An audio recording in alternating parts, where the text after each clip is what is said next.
بھوک اللہ کے خزانوں میں سے ایک خزانہ ہے۔ حضرت شیخ ابو محمد فرماتے ہیں، ایک روز میں حضور سیدنا غوث اعظم کی خدمت میں ایسی حالت میں حاضر ہوا کہ فاقہ سے تھا، اور میرے اہل و عیال بھی کئی دنوں سے بھوکے تھے۔ میں نے آپ کی خدمت میں سلام عرض کیا تو آپ نے میری دلی کیفیت کو بھانپتے ہوئے فرمایا، اے جونی، بھوک اللہ تعالیٰ کے خزانوں میں سے ایک خزانہ ہے، اور اللہ عز و جل جس کو دوست رکھتا ہے اس کو فاقہ کی نعمت عطا فرما دیا کرتا ہے۔ حضرت شیخ زین الدین فرماتے ہیں، ایک مرتبہ میں اور ایک میرا دوست حج کی ادائیگی کے بعد بغداد شریف آئے۔ بغداد شریف میں ہم کسی کو جانتے نہیں تھے اور ہمارے پاس صرف ایک قبضہ کمان تھی، جسے فروخت کر کے ہم نے کچھ چاول خریدے اور انہیں پکایا۔ ہم ان چاولوں سے سیر نہ ہو سکے اور نہ ہی ہمیں کوئی لطف محسوس ہوا۔ بعد ازاں ہم حضور سیدنا غوث اعظم کی محفل میں حاضر ہوئے تو آپ کچھ کلام فرما رہے تھے۔ ہمیں دیکھتے ہی آپ نے اپنا کلام قطع کر لیا اور فرمانے لگے، حجاز مقدس سے کچھ مہمان آئے اور ان کے پاس قبضہ کمان کے سوا کچھ نہ تھا، جسے انہوں نے فروخت کر کے چاول خریدے اور انہیں پکا کر کھایا، لیکن نہ ہی وہ سیر ہوئے اور نہ ہی لطف اندوز۔ حضرت شیخ زین الدین ابو الحسن علی بن ابو طاہر ابراہیم انصاری فرماتے ہیں، ہم نے جب حضور سیدنا غوث اعظم کا یہ کلام سنا تو ہم نہایت حیران ہوئے۔ محفل کے اختتام پر آپ نے دسترخوان بچھوایا۔ میں نے آہستگی سے اپنے دوست سے اس کی پسندیدہ چیز کے متعلق پوچھا تو اس نے کہا، حلوہ کھانا چاہتا ہے، اور میرے دل میں اس وقت شہد کی خواہش پیدا ہوئی۔ ابھی یہ سب کچھ ہمارے دلوں میں ہی تھا کہ حضور سیدنا غوث اعظم نے اپنے خادمین کو حکم دیا، جاؤ حلوہ شہد لے آؤ۔ خادمین نے حکم کی، تعمیل کی اور حلوہ اور شہد ہمارے سامنے لا کر رکھ دیا۔ آپ کا اس طرح ہمارے دلوں کی بات پر مطلع ہونے سے ہم حیران رہ گئے۔ حضرت ابو حفص عمر بن صالح بغدادی ایک مرتبہ اپنی اونٹنی کو ہانکتے ہوئے حضور سیدنا غوث اعظم کی خدمت میں حاضر ہوئے۔ عرض کرنے لگے، حضور، میں حج کے لیے بیت اللہ شریف جانا چاہتا ہوں، مگر میری یہ اونٹنی میرا ساتھ دینے کے قابل نہیں ہے، اور فی الحال میرے پاس کوئی دوسری سواری بھی نہیں ہے۔ آپ نے اس اونٹنی کی پشت پر ہاتھ پھیرا۔ اس کے بعد حضرت ابو حفص عمر بن صالح بغدادی نے اس اونٹنی کو ایڑی لگائی تو وہ اونٹنی بیت اللہ شریف تک بھاگتی ہی چلی گئی اور کوئی دوسری سواری اس کے قریب نہیں پہنچ سکی۔ حضرت ابو حامد فرماتے ہیں، میں ایک مرتبہ بغداد شریف میں حضور سیدنا غوث اعظم کی خدمت میں حاضر ہوا اور اپنا مصلی آپ کے نزدیک بچھا کر بیٹھ گیا۔ آپ نے مجھ سے فرمایا، اے حامد، تم عنقریب بادشاہوں کے دسترخوان پر بیٹھو گے۔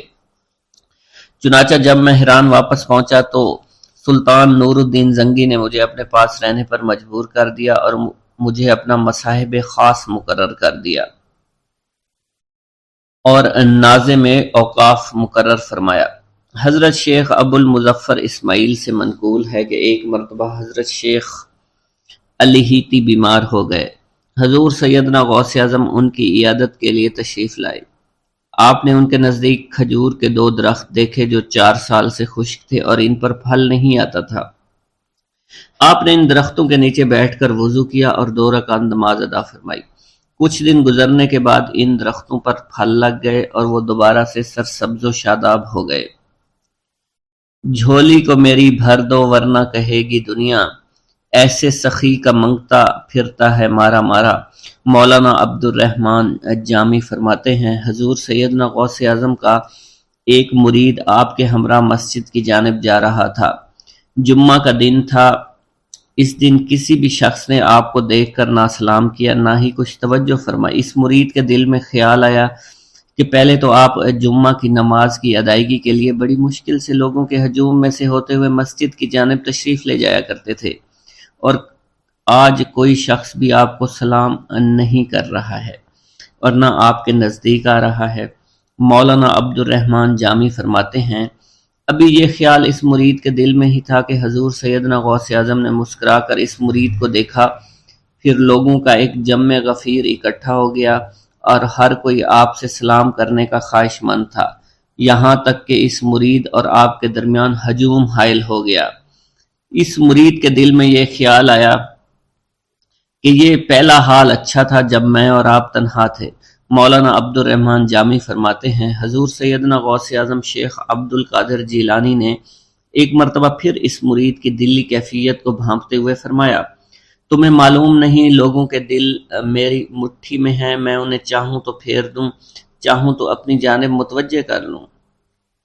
ایک مرتبہ ایک عورت حضور سیدنا غوث اعظم کی خدمت میں بیٹے کو لے کر حاضر ہوئی، عرض کیا میرے اس بیٹے کو آپ سے دلی لگاؤ ہے، آپ اسے اپنی غلامی میں قبول فرما لیں، میں اللہ عز و جل اور آپ کی خاطر اپنے بیٹے پر اپنے حق کو معاف کرتی ہوں۔ آپ نے اس لڑکے کو قبول فرما لیا۔ چند روز بعد وہ عورت اپنے بیٹے سے ملنے کے لیے آئی تو وہ لڑکا آپ کے حکم سے مجاہدات میں مشغول تھا اور بے حد کمزور اور لاغر ہو چکا تھا۔ اس عورت نے جب آپ کو دیکھا تو آپ اس وقت مرغی کا گوشت کھا رہے تھے، آپ کے سامنے ہڈیاں پڑی ہوئی تھی۔ اس عورت نے آپ سے کہا کہ آپ خود تو مرغی کھاتے ہیں جبکہ میرا بیٹا سخت مجاہدات میں مشغول ہے۔ آپ نے اس عورت کی بات سننے کے بعد ہڈیوں کی جانب اشارہ کیا اور حکم دیا، اللہ عز و جل کے حکم سے زندہ ہو جاؤ۔ آپ کا یہ فرمانا تھا کہ ان ہڈیوں سے ایک سالم مرغی زندہ کھڑی ہو گئی۔ آپ نے فرمایا کہ جب تیرا بیٹا اس منزل پر پہنچ جائے گا تو پھر جو چاہے گا کھائے گا۔ منقول ہے ایک مرتبہ حضور سیدنا غوث اعظم کو اللہ عز و جل کی جانب سے حکم ہوا کہ 700 مردوں اور 700 عورتوں کو واصل باللہ کریں۔ آپ نے اللہ کے اس فرمان کے مطابق مجمع عام میں نظر دوڑائی تو مجمع میں سے 700 مرد اور 700 عورتیں علیحدہ ہو گئیں۔ آپ نے ان پر نگاہ ولایت ڈالی تو وہ سب واصل اللہ ہو گئے۔ حضور سیدنا غوث اعظم مدینہ منورہ میں حضور نبی کریم کے روضہ مبارک پر حاضری دینے کے بعد باپیادہ بغداد شریف واپس تشریف لا رہے تھے۔ راستے میں ایک چور جو کہ ناکہ لگا کر کسی مسافر کا انتظار کر رہا تھا، اس نے آپ کو قریب آنے پر روک لیا۔ آپ نے اس چور سے دریافت کیا تم کون ہو؟ اس نے کہا دیہاتی ہوں۔ آپ کو بذریعہ کشف اس کی بدنیتی کی خبر ہو چکی تھی۔ اسی دوران اس چور کے دل میں خیال پیدا ہوا کہ یہ غوث اعظم ہوں گے۔ آپ نے اس کے دل کی بات کو بھانپتے ہوئے فرمایا کہ میں عبد القادر ہوں۔ چور نے جب آپ کی بات سنی فوراً قدموں میں گر پڑا اور معافی کا خواستگار ہوا۔ آپ کو اس کی حالت پر ترس آ گیا۔ آپ نے اللہ عز و جل کے حضور اس کے لیے دعا فرمائی تو ندائے غیبی سنائی دی، اے غوث اس چور کو سیدھے راستہ دکھاتے ہوئے کتب بنا دو۔ آپ نے اس چور کی جانب نگاہ دوڑائی تو آپ کے فیض روحانی سے کتب کے درجے پر وہ فائز ہو گیا۔ حضرت شیخ ابو عباس خضر بن عبداللہ بن یحییٰ حسینی فرماتے ہیں، ایک مرتبہ میں نے خلیفہ ابو المظفر یوسف عباسی کو حضور سیدنا غوث اعظم شیخ عبد القادر جیلانی کی خدمت میں موجود پایا۔ اس نے آپ سے کسی کرامت کو دیکھنے کی درخواست کی اور کہا کہ اس سے میرا دل مطمئن ہو جائے گا۔ حضور سیدنا غوث اعظم حضرت سیدنا شیخ عبد القادر جیلانی نے خلیفہ سے پوچھا کہ تو کیا چاہتا ہے؟ اس نے کہا کہ ایک سیب، اور اس وقت عراق میں سیبوں کا موسم نہ تھا۔ آپ نے اپنے دستے مبارک فضا میں بلند کیا اور دیکھتے ہی دیکھتے آپ کے ہاتھ میں 2 سیب آ گئے۔ آپ نے ایک سیب ابو المظفر کو دیا اور دوسرا خود رکھ لیا۔ ابو المظفر نے جب اپنا سیب چیرا تو اس میں سے کیڑا نکل آیا۔ اس نے جب اپنا سیب چیرا تو یہ اندر سے سفید تھا، اس میں سے کستوری کی خوشبو آ رہی تھی۔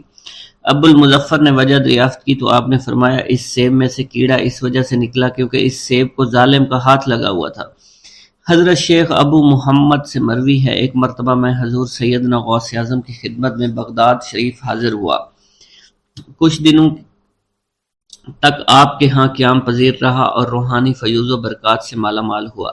بعد ازاں جب میں واپس اپنے ملک مصر روانہ ہونا لگا تو آپ نے مجھ سے فرمایا کہ کبھی کسی سے کوئی چیز مت مانگنا۔ پھر آپ نے اپنی انگشت شہادت میرے منہ میں ڈالی اور فرمایا کہ اسے اچھی طرح چوسو۔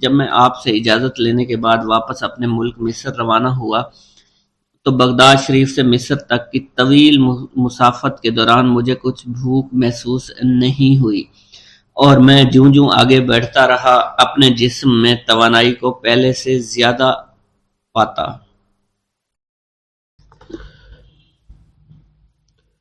بغداد میں رہتے ہوئے بیت اللہ شریف کی زیارت۔ حضرت شیخ ابو صالح سے منقول ہے، حضرت شیخ ابو مدین مغربی نے مجھے حضور سیدنا غوث اعظم کی خدمت میں بغداد فقر کی تعلیم کے لیے بھیجا۔ آپ نے مجھے 20 دن تک اپنے خلوت خانہ کے دروازے پر بٹھائے رکھا اور 20 روز گزرنے کے بعد مجھے قبلہ رو ہونے کا حکم دیا۔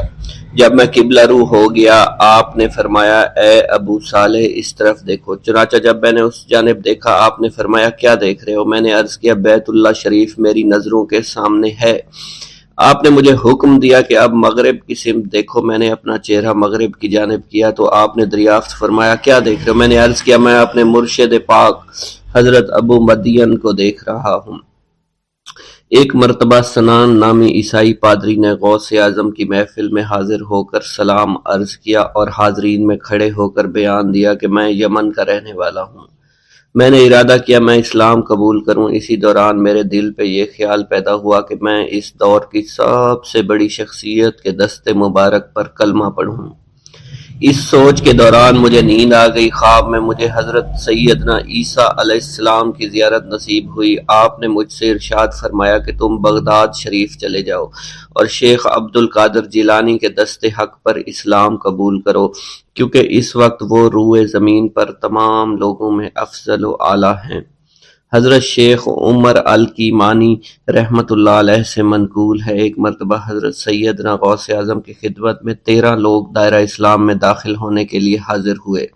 ان لوگوں نے بیان کیا کہ ہم عرب کے عیسائی ہیں، ہم نے کلمہ پڑھنے کا ارادہ کیا، ابھی سوچ رہے تھے کہ کسی مرد کامل کے دست حق پر کلمہ پڑھیں، ہمیں ہاتف غیب سے آواز سنائی دی کہ بغداد جا کر شیخ عبد القادر جیلانی کے دست مبارک پر کلمہ پڑھو۔ حضرت ابو الحسن علی سے منقول ہے، فرماتے ہیں ایک مرتبہ ایک جماعت کثیر کے ہمراہ حضرت سیدنا غوث اعظم کی زیارت باسعادت کے لیے روانہ ہوا۔ اسی دوران بے شمار لوگ میرے پاس آتے رہے، اپنی مشکلات کے حل کے لیے مجھ سے کہتے رہے، میں حضور سیدنا غوث اعظم سے ان کی سفارش کروں گا۔ حضرت ابو الحسن علی بن ملاعب القواس فرماتے ہیں رستے میں ایک بد اخلاق لڑکا بھی ہمارے قافلے میں شامل ہو گیا۔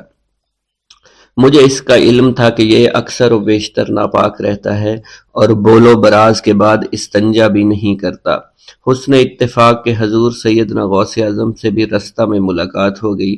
حضرت ابو الحسن علی فرماتے ہیں میں نے حضور سیدنا غوث اعظم کی خدمت میں لوگوں کے پیغامات پہنچائے اور پھر مجھ سمیت میرے ساتھ تمام موجودہ لوگوں نے آپ کے ہاتھ مبارک کو ازراہ عقیدت چومنا شروع کر دیا۔ وہ فرماتے ہیں جب اس بد اخلاق لڑکے نے حضور سیدنا غوث اعظم رحمت اللہ علیہ کا ہاتھ مبارک چوما تو بے ہوش ہو کر زمین پر گر پڑا۔ جب اس کو ہوش آیا تو اس کے چہرہ پر داڑھی نمودار ہو چکی تھی اور اس نے آپ کے دست حق پر توبہ کی، پھر اس کا شمار نیکوں میں ہوا۔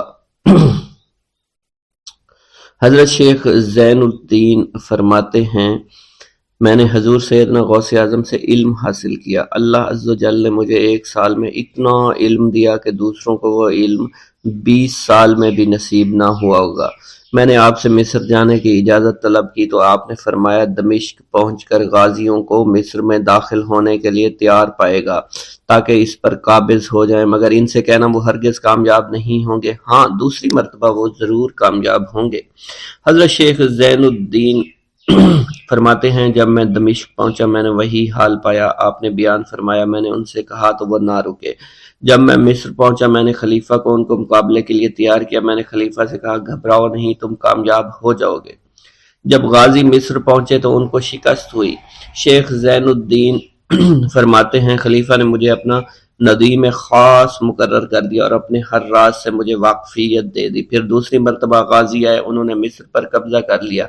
مجھے حضور سیدنا غوث اعظم کے قول کے مطابق ہر ایک سے 1.5 لاکھ دینار ملے۔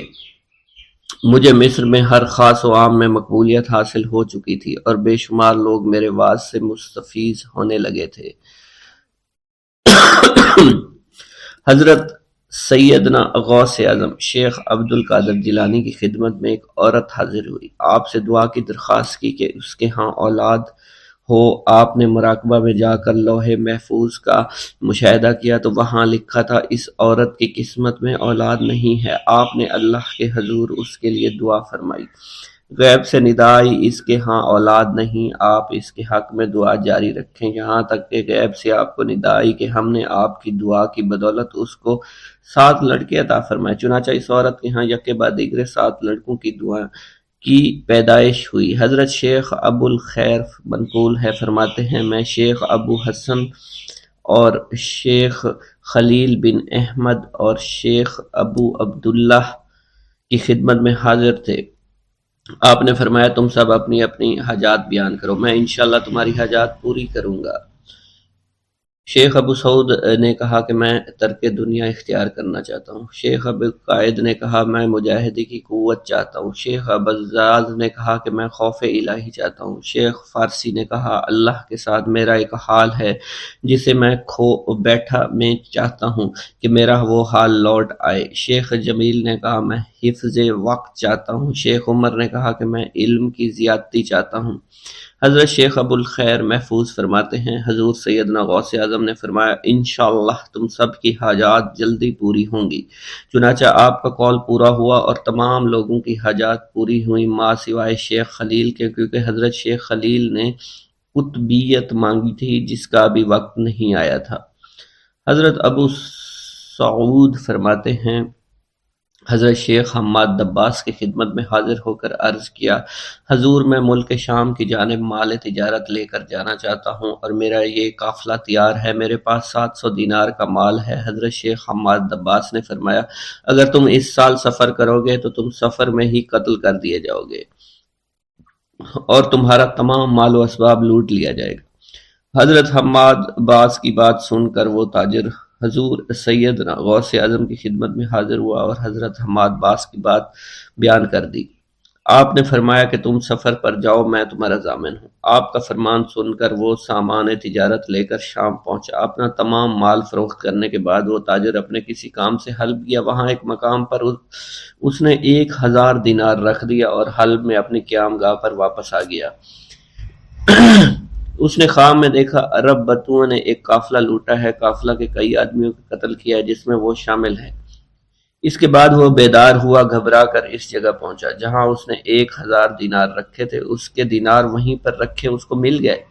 دینار لے کر واپس قیام گاہ پہنچا، بغداد شریف واپس جانے کی تیاری شروع کر دی۔ جب وہ تاجر بغداد شریف واپس پہنچا تو پہلے حضرت حماد عباس کی خدمت میں حاضر ہوا تو آپ نے فرمایا کہ تم پہلے حضور سیدنا غوث اعظم کی خدمت میں حاضر ہوا، کیونکہ وہ محبوب سبحانی ہیں، انہوں نے اللہ کے حضور تمہارے لیے 70 مرتبہ دعا مانگی یہاں تک کہ تمہاری حقیقت کو خواب میں بدل دیا گیا۔ وہ تاجر آپ کی خدمت میں حاضر ہوا اور آپ نے حضرت حماد عباس کی بات کی تصدیق کی۔ بسم اللہ الرحمن الرحیم۔ ناظرین گرامی، روایت میں آتا ہے کہ قطب الاقطاب حضرت شیخ عبد القادر جیلانی الحسنی والحسینی الجیلانی حضرت غوث اعظم شیخ عبد القادر جیلانی رحمۃ اللہ علیہ جب نماز ادا کرتے تو بہت زار و قطار رویا کرتے، یعنی گریہ زاری کیا کرتے تھے۔ روتے روتے آپ کی ہچکی بن جایا کرتی تھی۔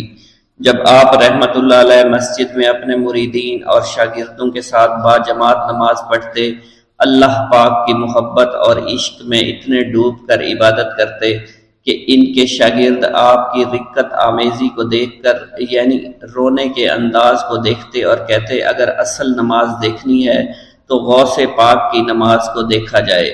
تو ایک بار کا ذکر ہے کہ آپ رحمت اللہ علیہ عراق کی مسجد میں سے باجماعت نماز پڑھ کر باہر نکلے۔ آپ کے مریدین بھی آپ کے ساتھ تھے، آپ نے دیکھا کہ اسی محلے میں کچھ بچے اخروٹ کے ساتھ کھیل رہے ہیں۔ آپ بچوں سے بہت پیار کیا کرتے تھے، گویا کہ خود بچپن میں کبھی بچوں کی طرح کھیل کود نہیں کر سکے، لیکن بچوں کو دیکھ کر آپ مسکراتے تھے۔ آپ آگے بڑھنے لگے اور مریدین کی بڑی جماعت بھی آپ کے ساتھ تھی۔ ابھی آپ زیادہ دور نہیں گئے تھے کہ ان بچوں نے ایک دوسرے کے کان میں کچھ بولنا شروع کر دیا اور اشارے میں باتیں کرنے لگے کہ کیا خیال ہے کہ جو بابا جی سب سے نمایاں ہیں، نورانی چمکتے ہوئے چہرے والے ہیں، سب سے آگے چل رہے ہیں، ان کو بولا جائے جو فرمائش ہمیں کرنی ہے ان سے کر دیں، کیا یہ ہمیں ڈانٹیں گے تو نہیں؟ تو کچھ سمجھدار بچے ہم زبان ہوئے اور کہا نہیں نہیں، یہ جو بابا ہے نا بہت اچھے ہیں، ان سے جو کچھ کہو گے انہوں نے وہ ہماری بات پوری کرنی ہے، ہم ان سے ایک میٹھی اور لذیذ چیز آج منگواتے ہیں۔ تو ان میں سے ایک بچہ جو سب سے بڑا تھا پاس آیا اور کہا بابا میری بات سنیں۔ آپ نے بہت پیار اور شفقت سے اس کے سر پر ہاتھ رکھا اور کہا بیٹا کہو۔ اس نے کہا کہ میرا دل کر رہا ہے کہ میں آپ سے کچھ مانگوں۔ آپ نے فرمایا کہ کہو بیٹا کیا چاہتے ہو؟ وہ کہنے لگا کہ مجھے آپ اس فلاں جلیبی والے سے جلیبی لا کر دے سکتے ہیں، میرا کھانے کا بہت دل کر رہا ہے۔ میں چلا جاتا لیکن بابا میری باری آنے والی ہے، جب تک میں جلیبی لے کر وہاں آؤں گا میری باری چلی جائے گی۔ آپ رحمت اللہ علیہ کے وہاں کے مشہور بزرگ بڑے سردار لوگ ہیں، آپ کے خادمین آپ کے نوکر بننے کے لیے جان کی بازی لگانے کو تیار رہتے ہیں۔ ادھر وہ بچے آپ کے رتبے کو بھی دیکھ رہے تھے اور یہ بھی دیکھ رہے تھے کہ آپ کون سی شخصیت ہے، لیکن پھر بھی اتنے سارے لوگوں کو چھوڑ کر آپ سے وہ بچہ کہتا ہے کہ بابا مجھے جلیبی لا کر دے دیں۔ بابا جی نے کہا کہ ٹھیک ہے میں لا کر دے دیتا ہوں۔ آپ کا ایک مرید آپ کے پاس آیا اور کہا حضرت آپ کیوں اس بات پر توجہ دے رہے ہیں؟ آپ اس بچے کی فرمائش پر جلیبی لا رہے ہیں۔ حضرت آپ پر میری جان قربان ہو، میں اس بچے کو جلیبی لا کر دے دیتا ہوں۔ آپ رحمت اللہ علیہ نے اسے اپنے ہاتھ کے اشارے سے منع فرمایا اور کہا اس نے مجھ سے کہا ہے نا تو میں ہی اس کی خواہش کو پورا کروں گا۔ پھر آپ رحمت اللہ علیہ اس جلیبی والے کے پاس تشریف لے گئے اور جلیبی والا کچھ دیر پہلے اداس بیٹھا ہوا تھا۔ آپ رحمت اللہ علیہ اس کی دکان میں تشریف لے گئے تو وہ خوشی خوشی سے جھومنے لگا۔ آپ رحمت اللہ علیہ نے اس جلیبی والے سے جلیبی لی، اس نے خوشی خوشی آپ رحمت اللہ علیہ کے ہاتھوں میں جلیبی تھما دی۔ وہ آدمی لگ بھگ 70 سال کا تھا، اس بڑھاپے میں بھی وہ کام کرنے پر مجبور تھا۔ اس کی آنکھوں میں آپ رحمت اللہ علیہ کو دیکھ کر آنکھوں سے آنسو آ گئے۔ اس نے روتے ہوئے کہا اللہ کا لاکھ لاکھ شکر ہے، اس نے میری دعا سن لی۔ آپ نے میری دکان میں قدم رکھے تو کئی دنوں سے آپ کے انتظار میں یہاں بیٹھا ہوا تھا۔ میں جانتا تھا کہ آپ ضرور میری دکان پر تشریف لائیں گے۔ آپ رحمت اللہ علیہ نے فرمایا تمہیں کیسے پتا تھا کہ میں تمہاری دکان پر آؤں گا؟ وہ کہنے لگا کہ حضرت عرصہ ہوا ہے، کئی مہینوں سے میرا کاروبار نہیں چل رہا تھا، میرا کاروبار دن بدن ٹھپ ہوتا جا رہا تھا، فاقوں تک کی نوبت آ گئی تھی۔ مجھے اپنی فکر نہیں تھی لیکن اپنے چھوٹے چھوٹے بچوں کی تھی۔ اس بڑھاپے میں اللہ تعالیٰ نے اولاد تو دی لیکن ان کو پالنے کا کوئی بندوبست نہیں ہو رہا تھا۔ میں نے اپنی اس پریشانی کا ذکر کسی سے کیا تو اس نے کہا کہ عراق کے ایک شہر میں چلے جاؤ، وہاں پر کوئی ایک فقیر ہے، اس سے دعا کراؤ، وہ جس کے لیے دعا کرتے ہیں اس کا کام بن جاتا ہے۔ میں اتنا پریشان تھا کہ اس آدمی کے کہنے پر اس فقیر سے ملنے چلا گیا۔ اس کی تلاش کر کے میں نے اس سے کہا تم میرے لیے دعا کرو تاکہ میرے کاروبار میں ترقی ہو جائے اور میرے رزق میں برکت ہو جائے اور تنگ دستی دور ہو جائے تاکہ میں بیوی بچوں کا پیٹ پال سکوں۔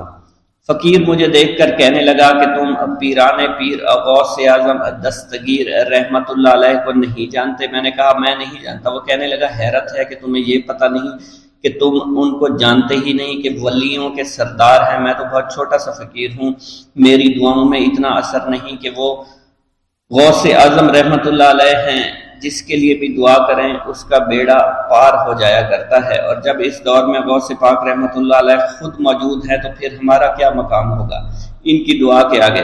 ہماری دعا کچھ بھی نہیں ہے۔ میں نے کہا اگر یہ بات ہے کہ آپ سے بڑا کوئی بزرگ ہے تو مجھے بتائیے کہ غوث پاک رحمت اللہ علیہ مجھے کہاں ملیں گے اور میں کہاں جاؤں ان سے ملنے کے لیے؟ وہ کہنے لگا کہ وہ جیلان میں ہیں، تم ادھر جاؤ، ہماری کیا جرت کہ آپ کے لیے دعا کریں۔ آپ رحمت اللہ علیہ جس کے لیے بھی دعا فرماتے ہیں اس کا بیڑا پار ہو جاتا ہے، اور اس کو کہیں بول جانے کی ضرورت نہیں ہوتی۔ حضور جب اس فقیر نے مجھے یہ بات کہی تو فوراً جیلان شریف میں آ گیا اور یہاں پر میں نے آپ کی تلاش شروع کی۔ آج دیکھیے آپ خود بخود میری دکان پر تشریف لائے ہیں۔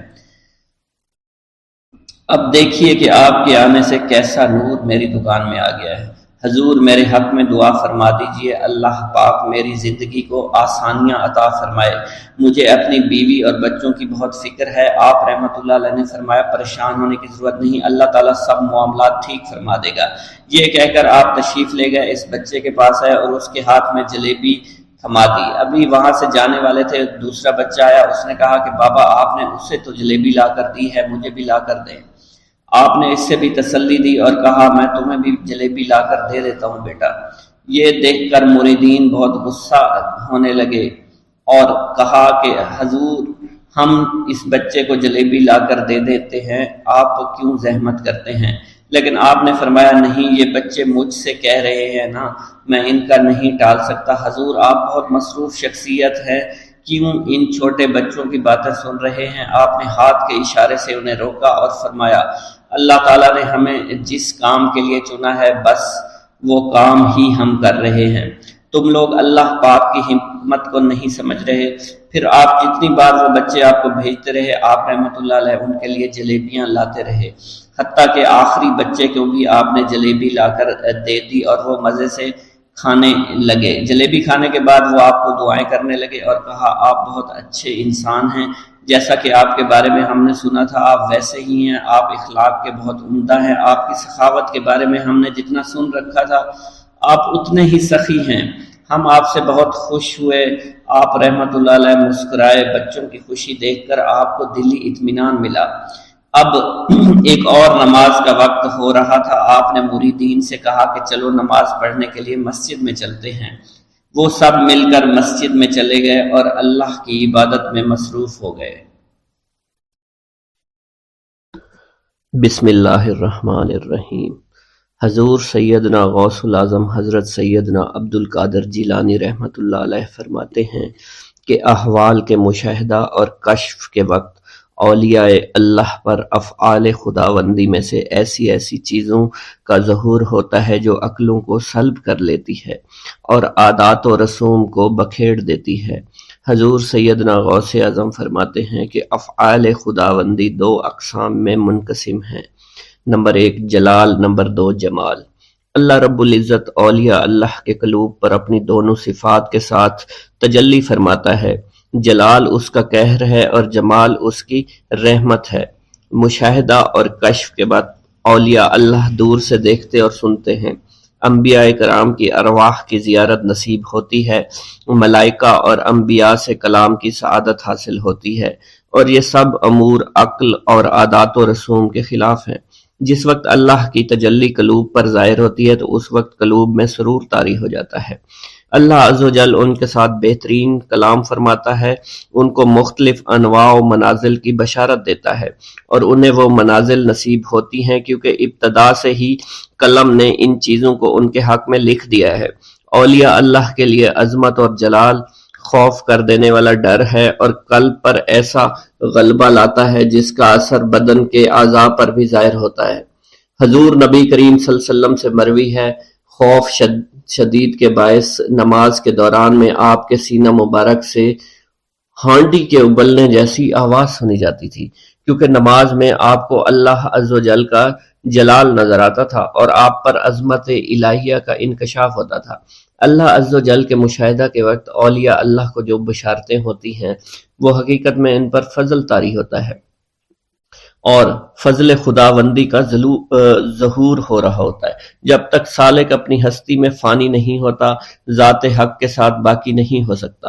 اللہ رب العزت دولت وصال حاصل ہونے سے پہلے عاشقوں کو قرب وصال کی خوشخبری اس لیے دیتے ہیں کہ شاید شوق الہی کے سبب ان کی محبت حد سے گزرے، ان کی قوتیں منقطع ہو جائیں اور وہ ہلاک ہو جائیں۔ یقین کے 3 مرتبے ہیں، علم الیقین، عین الیقین، حق الیقین۔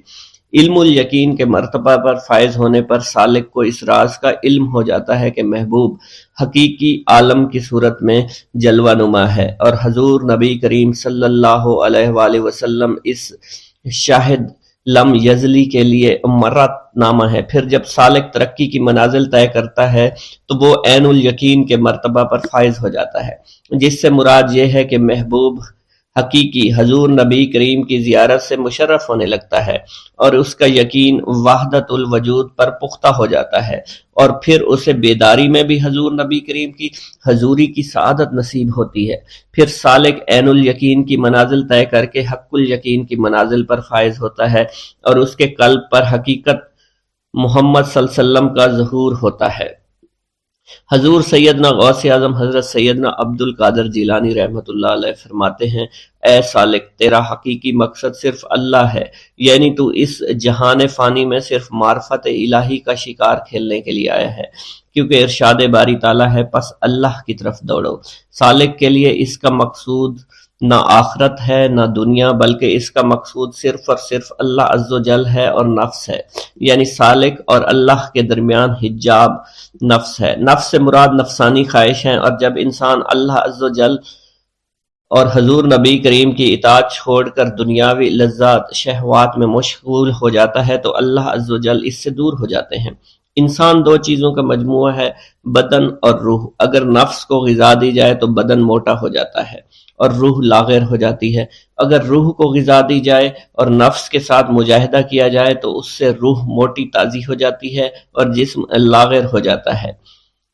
ارشاد باری تعالیٰ ہے، میں نے جن و انس کو اپنی عبادت کے لیے پیدا کیا ہے تاکہ وہ مجھے پہچانے۔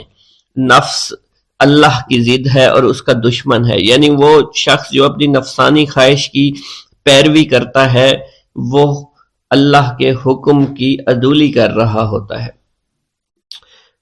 ایک مرتبہ دریائے دجلہ میں سیلاب آ گیا۔ دریا کی طغیانی کی شدت کی وجہ سے لوگ پریشان حالت میں حضور سیدنا غوث اعظم شیخ سید عبد القادر جیلانی رحمۃ اللہ علیہ کی خدمت میں حاضر ہوئے۔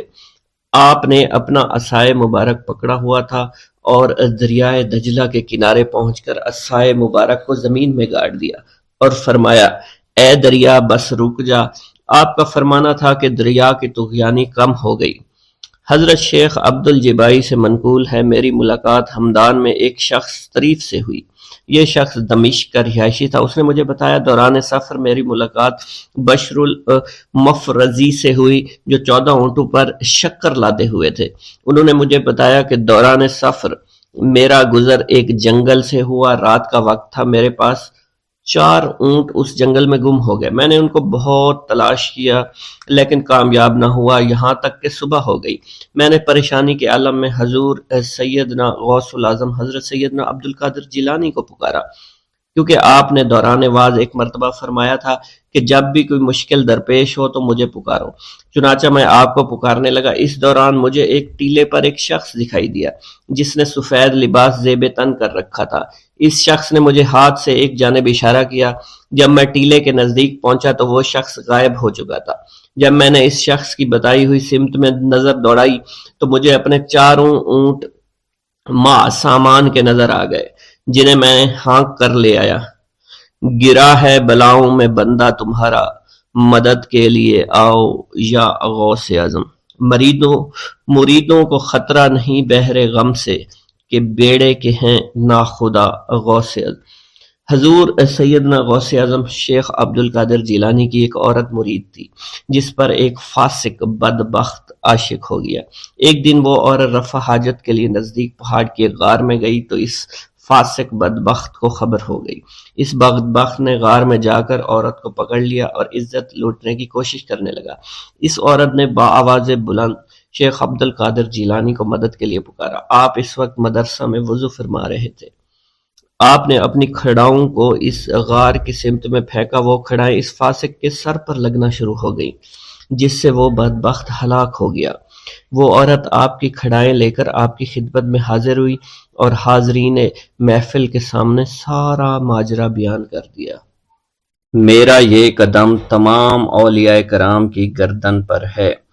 ایک مرتبہ محلہ حلبہ میں اپنے مہمان خانے میں واز فرماتے ہوئے حضور سیدنا غوث اعظم پر اچانک حالت کشف طاری ہوئی۔ آپ رحمت اللہ علیہ نے فرمایا، میرا یہ قدم ہر ولی اللہ کی گردن پر ہے۔ یہ ارشاد سن کر تمام اولیاء اللہ نے اپنی گردنیں جھکا دیں۔ صلحائے امت نے اس کی توضیح فرمائی ہے کہ آپ رحمت اللہ علیہ کے عہد مبارک اور بعد میں قیامت تک آپ کی عطا کے بغیر ولی اللہ ولایت کے درجے پر فائز نہیں ہو سکتا۔ سلطان الہند حضرت خواجہ معین الدین چشتی المعروف خواجہ غریب نواز اس وقت خراسان کے پہاڑوں پر مجاہدات میں مشغول تھے۔ انہوں نے بھی حضور سیدنا غوث اعظم کا ارشاد گرامی سن کر اپنی گردن جھکا دی اور یوں عرض گزار ہوئے، آپ کے قدمین شریفین میرے سر اور میرے آنکھوں پر ہیں۔ حضور سیدنا غوث اعظم فرماتے ہیں کہ میں 10 برس کی عمر میں اپنے شہر کے مکتب میں حصول علم کے لیے جایا کرتا تھا۔ اس وقت میرے ساتھ ملائکہ بھی ہوتے تھے جو میرے آگے پیچھے میری حفاظت کے لیے چلتے تھے۔ جب میں مدرسہ پہنچتا تو یہ منادی کرتے تھے، اللہ کے ولی کے لیے جگہ خالی کر دو۔ چنانچہ وہ میرے لیے جگہ خالی کر دیتے تھے۔ ایک مرتبہ میں نے ایک ایسے شخص کو دیکھا جس نے فرشتوں کی آواز سن کر کہا، جس میں کوئی مزاحمت نہ ہوگی، کہ یہ ایک نہایت معزز گھرانے کا فرد ہے اور عن قریب اس کو وہ عظمت حاصل ہوگی جس میں کوئی مزاحمت نہ ہوگی، اور اس کو ایسا قرب نصیب ہوگا کہ اس کو کوئی فریب نہ دے سکے گا۔ پھر 40 برس بعد میں نے اس شخص کو پہچانا، وہ شخص ابدالوں میں سے تھا۔ حضرت شیخ ابو سعود احمد بن بکر حریمی سے مروی ہے کہ حضور سیدنا غوث اعظم نے فرمایا کہ میں 55 سال تک تنہا عراق کے بیابانوں میں پھرتا رہا، میں لوگوں کو نہ جانتا، لوگ مجھے نہ جانتے۔ اسی دوران میرے پاس رجال الغیب اور جنات تشریف لاتے جنہیں میں طریقت اور اصول کی تعلیم دیتا تھا۔ ابتدا میں جب میں عراق میں داخل ہوا تو حضرت خضر میرے ہم سفر بنے اور بعد میں اس وقت ان کو پہچانتا نہ تھا، اور اس کے ساتھ میرا معاہدہ ہوا کہ میں ان کے کسی حکم کی خلاف ورزی نہیں کروں گا۔ ایک مرتبہ انہوں نے مجھے ایک جگہ بیٹھنے کا حکم دیا اور میں اس جگہ 3 سال تک بیٹھا رہا۔ سال میں ایک مرتبہ حضرت خضر میرے پاس تشریف لاتے، فرماتے کہ یہی تیرا مقام ہے جہاں تجھے پہنچایا گیا ہے۔ اس عرصہ کے دوران تمام نفسانی خواہشات مجھ پر انسانی شکل میں وارد ہوئیں، لیکن اللہ عز و جل نے مجھے ہر موقع پر استقامت عطا فرمائی اور مجھے ان خرافات سے بچائے رکھا۔ ابتدا میں میرا نفس مجاہدہ کا کوئی طریقہ اختیار کرتا تو میں اس پر قائم ہو جاتا اور کسی چیز کو قبول نہ کرتا تھا۔ ایک طویل مدت تک اپنا گلا گھونٹتے ہوئے میں مدائن کے جنگلوں میں مجاہدات میں مشغول رہا۔ حضور سیدنا غوث اعظم فرماتے ہیں کہ میں نے اپنے نفس کو مختلف مجاہدوں، مختلف ریاضتوں اور مختلف مشقتوں میں ڈالے رکھا۔ 1 سال تک میں گری ہوئی چیزیں اٹھا کر کھاتا رہا، دوسرے سال پانی پر گزارا کیا، اور تیسرے سال نہ میں نے کچھ کھایا، نہ پیا اور نہ ہی سویا۔ ایک مرتبہ شدید سردی کی وجہ سے میں ایوان کسریٰ کے کھنڈرات میں سویا تو رات بھر میں 40 مرتبہ طبیعت خراب ہوئی۔ حضور سیدنا غوث اعظم فرماتے ہیں، ہر سال ایک بزرگ آتے اور وہ مجھے جبہ دے کر چلے جاتے۔ اسی طرح میں نے بے شمار طریقوں سے دنیا اور نفس سے چھٹکارا پانے کی کوشش کی۔ لوگ مجھے دیوانہ سمجھتے تھے۔ میں برہنہ جسم جنگلوں میں چلا جاتا اور کانٹوں پر لوٹتا شور مچاتا تھا۔ میرا تمام بدن سے خون جاری ہو جایا کرتا تھا اور لوگ مجھے اٹھا کر شفا خانے لے جایا کرتے، جہاں میری حالت مزید بگڑ جاتی۔ ایک وقت ایسا بھی آیا جب مجھ میں اور مردہ میں کوئی فرق نہ تھا۔ لوگ کفن لے کر آئے، غسال کو بلوایا کہ وہ مجھے غسل دے دیں۔ ابھی انہوں نے مجھے غسل دینے کے لیے تختہ پر ڈالا ہی تھا کہ میری حالت درست ہو گئی۔ میں اٹھ کھڑا ہوا۔ طریقت کی ان پرخطر راہوں میں نہ تو میں کبھی خوف زدہ ہوا اور نہ کبھی میرا نفس مجھ پر غلبہ پا سکا، اور نہ ہی دنیا کی آرائش مجھے حیران کر سکی۔ حضور سیدنا غوث اعظم فرماتے ہیں، شیطان نے میرے گرد بے شمار جال بچھائے۔ جب میں نے اس سے کہا کہ یہ کیا ہے تو اس نے کہا، یہ دنیاوی چیزیں ہیں اور میں ان جالوں سے تم جیسوں کو شکار کرتا ہوں۔ میں نے 1 سال تک شیطان کا مقابلہ کیا، اس کے بچھائے ہوئے تمام جالوں کو ختم کر دیا۔ اس کے بعد میرے سینے کو کھول دیا گیا اور مجھ پر بے شمار خلائق ظاہر ہوئے۔ حضور سیدنا غوث اعظم فرماتے ہیں، میں نے دریافت کیا کہ یہ علائق کیسے ہیں؟ جواب ملا کہ یہ خلق کے اسباب ہیں جو تم سے ملے ہوئے ہیں۔ میں سال بھر ان کی جانب متوجہ رہا، یہاں تک کہ وہ مجھ سے جدا ہو گئے۔ جب مجھ پر میرا باطن ظاہر کیا گیا تو میں نے اپنے قلب کو بہت سے حقائق سے ملوث پایا۔ میں نے دریافت کیا کہ یہ حقائق کیا ہیں؟ جواب ملا، یہ تمہارے ارادے، تمہارے اختیارات ہیں۔ چنانچہ 1 سال تک ان کی جانب متوجہ رہا کہ وہ مجھ سے دور ہو گئے۔ میرا قلب ان تمام غلاظتوں سے نجات پا گیا۔ پھر مجھ پر میرے نفس کو ظاہر کیا گیا، میں نے اس کا مشاہدہ کیا، مجھے معلوم ہوا اس کے ساتھ کچھ امراض اور بھی ہیں اور نفس کی خواہشات زندہ ہیں، نفس کا شیطان سرکش ہے۔ چنانچہ میں نے سال بھر پھر توجہ دلائی اور میرے نفس کے تمام امراض سرے سے ہی ختم ہو گئے اور اس کے شیطان نے کلمہ پڑھ لیا اور پھر میرے تمام امور اللہ کے لیے ہو گئے اور میں اپنی ہستی سے باہر نکل آیا۔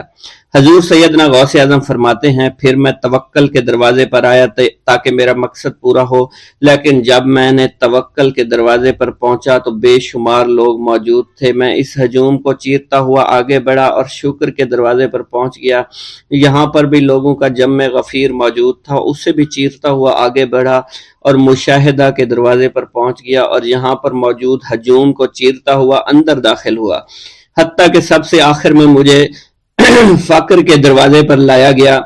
فقر کا دروازہ خالی تھا۔ جب اس دروازہ میں داخل ہوا تو دیکھا جن جن چیزوں کو میں نے ترک کیا تھا وہ سب یہاں موجود تھیں۔ یہاں مجھے ایک بہت بڑے روحانی خزانے کی فتوحات سے نوازا گیا اور میرے لیے تمام دنیا کے خزانے کھول دیے گئے۔ مجھے روحانی عزت، دائمی فنا اور خالص آزادی عطا فرمائی گئی۔ میری تمام چیزیں جو میری ہستی اور میری صفات سب معدوم ہو گئیں اور میری ہستی کی جگہ کسی اور نے لے لی۔ حضرت شیخ ابو سعید مخزومی نے حضور سیدنا غوث اعظم کو خرقہ خلافت سے نوازا اور فرمایا، اے عبد القادر، یہ وہ خرقہ ہے جو حضور نبی کریم صلی اللہ علیہ وسلم نے حضرت سیدنا علی المرتضیٰ کو عطا فرمایا، اور حضرت سیدنا علی المرتضیٰ نے یہ خرقہ حضرت خواجہ حسن بصری کو عطا فرمایا تھا، جس سے ہوتا ہوا یہ خرقہ مجھ تک پہنچا، اور یہ تمہاری امانت تھی جو میں نے تم تک آج پہنچا دی ہے۔ حضور سیدنا غوث اعظم نے جب خرقہ مبارک کو زیب تن کیا تو آپ پر بے شمار انوار و تجلیات کی بارش ہونا شروع ہو گئی۔ حضور سیدنا غوث اعظم نے حضرت شیخ ابو سعید مخزومی کے مدرسہ میں تدریسی فرائض سر انجام دینا شروع کر دیے۔ آپ کے لیے فی الحال تدریسی مصروفیات کے علاوہ کوئی کام نہ تھا۔ آپ کی شبانہ روز کی محنت سے آپ کے نام کا شعرہ کچھ ہی دنوں میں سارے بغداد میں پھیل گیا۔ طلبہ دور دراز کے علاقوں سے علم کے حصول کے لیے آنے لگے۔ طلبہ کی تعداد جب مزید بڑھنا شروع ہو گئی تو ارد گرد کے کئی مکانات کو خرید کر مدرسہ میں داخل کر لیا گیا۔ کتب سیر میں منقول ہے کہ 528 ہجری میں آپ مدرسہ نظامیہ کی وسیع عمارت تعمیر فرما چکے تھے۔ اس مدرسہ کی تعمیر میں آپ نے بحیثیت مزدور بھی حصہ لیا تھا۔ حضرت شیخ ابو الخشاب سے مروی ہے کہ میں جوانی میں جب علم نحو پڑھ رہا تھا تو لوگوں نے مجھے حضور سیدنا غوث اعظم کے پاس جانے کا مشورہ دیا، اور اس کی وجہ سے مجھے بھی اشتیاق ہوا کہ میں آپ کا واز سنوں۔ ایک مرتبہ کچھ لوگوں کے ہمراہ آپ کی مجلس میں دوستوں کے ہمراہ حاضر ہوا۔ آپ نے میری جانب توجہ کرتے ہوئے فرمایا، ہماری صحبت اختیار کر لو۔ چنانچہ میں نے آپ کے فرمان کے مطابق آپ کی صحبت کو اختیار کر لیا۔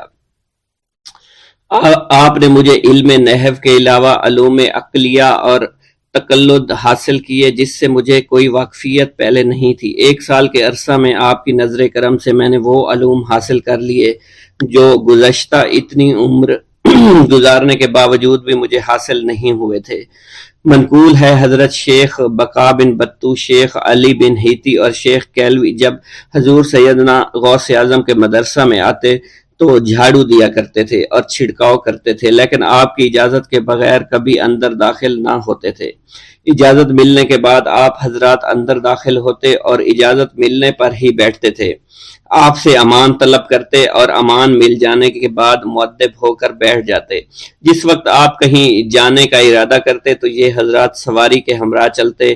آپ انہیں اس فعل سے منع فرمایا کرتے تھے اور کہتے تھے کہ ہمیں آپ کے ذریعے قرب الہی حاصل ہوا ہے۔